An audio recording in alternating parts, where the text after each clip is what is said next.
Hello, hello. I wanted to give you guys a quick overview, just another option of how you can set up your remote learning classroom or at home or here, wherever you're remote teaching from.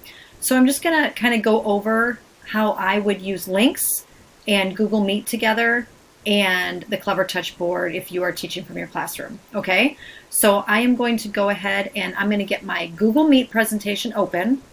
I'm going to get my Lynx software presentation whiteboard open. Okay, and then I also have a separate device here that I am connected to on my Google Meet. So I can show you how I might be able to utilize the Lynx software on my iPad as well. Okay? All right, so let me go log into everything and I will be right back. Okay, so I'm out at the board right now, and I just wanted to mention that there's two ways that you can hook up to the board, right? You can obviously hook up through your Clever Share software, so you're wireless, right?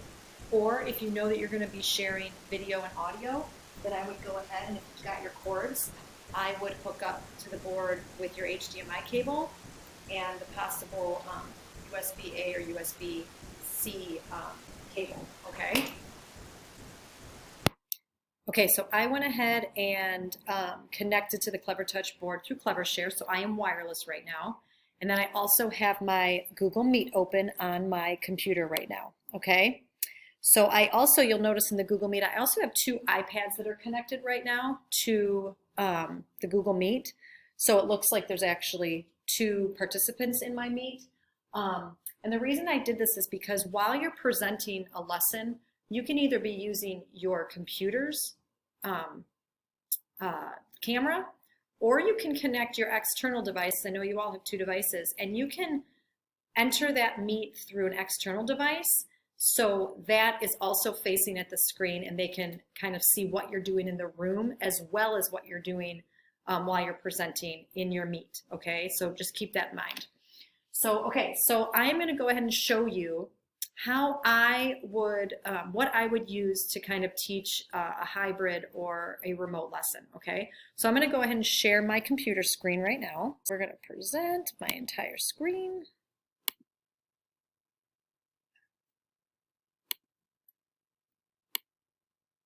Okay, can't obviously do it through there. Okay, sorry about that.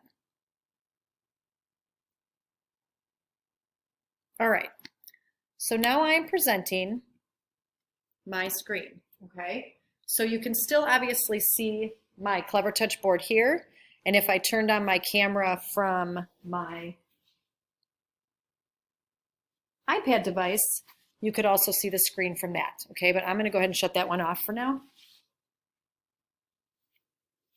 All right, so now my next step is going to be to open up my Lynx software program. So here within Lynx, okay, now I'm presenting my screen. I can go ahead and I can access or have ready anything for that day's lesson. So let's say I have a math sheet.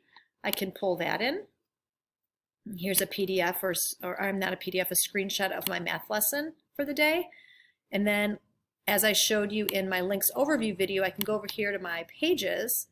I can click on the hamburger or the three horizontal lines. I can change my layout here to make my screen a little bit bigger. Okay, I can move this over. Okay. And then you'll notice behind me that everything I'm doing on my screen is mirroring to the board. So now I can go ahead and take my pen and I can use all of those built-in pen tools and art tools from within the Lynx software while I'm annotating over my, ooh, that was the, there we go. Okay, so I can write over it, I can do whatever I want on here.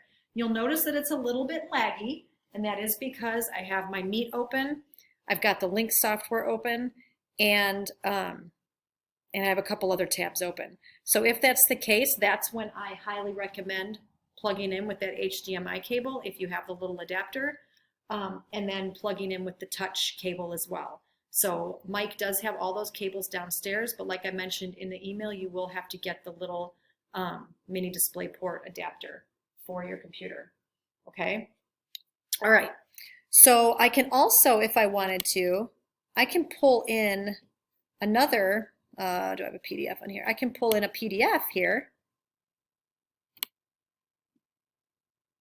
I don't know what this is. Oh, it's a meal plan. Anyone want some recipes?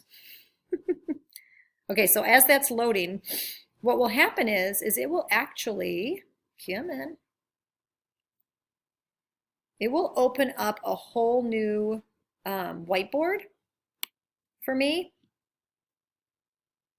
See up here at the top. So now I've got my math paper here, my math lesson here, and then I can toggle over up at the top here and I've got my recipe plan that I can, again, I can go ahead and, that looks delicious, doesn't it?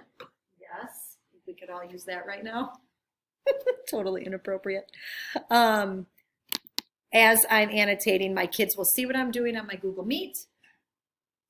I can have my iPad open if I want to and turn off this camera on my computer. Turning off the camera in the Google Meet on my computer is a bonus because when you do that, it does use less CPUs from the device you're presenting on. So that's another reason why having that external device pointed up here so the kids can kind of see you in the room while you're presenting from your computer is a really nice avenue to choose because it frees up your computer's working memory as you're teaching your lesson. So, yeah, so that's about it there. If that works for you, then awesome. And I'm happy to come and help set that up in your classroom, and so is Mr. Mike. One other thing to think about as well is if you're not in school and you don't have this board to use, you can obviously still use the Lynx Whiteboard software to go ahead and import any of those screenshots or PDF files or whatever you want, and you can still annotate over them. And so I'm going to show you that right now. If I go ahead and I'm going to stop sharing on this screen, okay? So I'm going to close Lynx here. I'm going to discard that. Discard that. All right, so if I go back to my Meet here, I'm going to stop presenting on this device. I'm going to go ahead and I'm going to leave my camera on just so the students can see me walking around the classroom or doing what I need to be doing. And then on my iPad, I'm going to go ahead and present from here. I'm going to share my screen.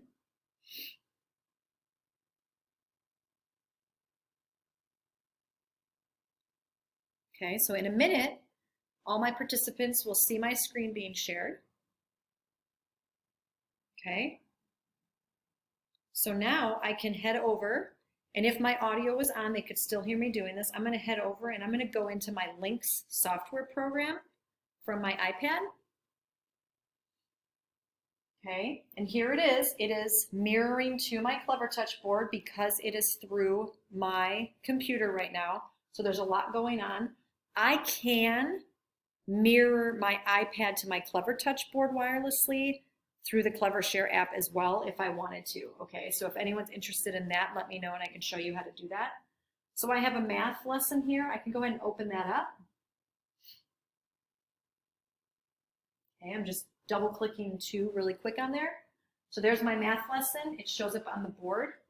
I don't have to have it on the board though because I'm doing this through my computer. But then I can use my pen tools with my finger as the writing tool. And I can go ahead and fill out my paper as I'm speaking and teaching to the kids through my computer, through my Google Meet presentation.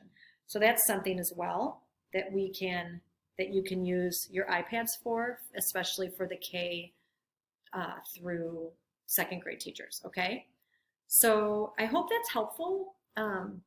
Let me know if you have any questions, and I'm happy to help in any way I can to set up your instruction the most successful way that we can, that flows well. So whatever you're doing now, if it works, what's the saying? Don't fix what's not broken. If it ain't broke, don't fix it, or whatever they say. So that's totally fine, but if you want to try a different workflow, then let me know and I'll come downhill. Okay? See you later, you guys. Thanks so much. Bye.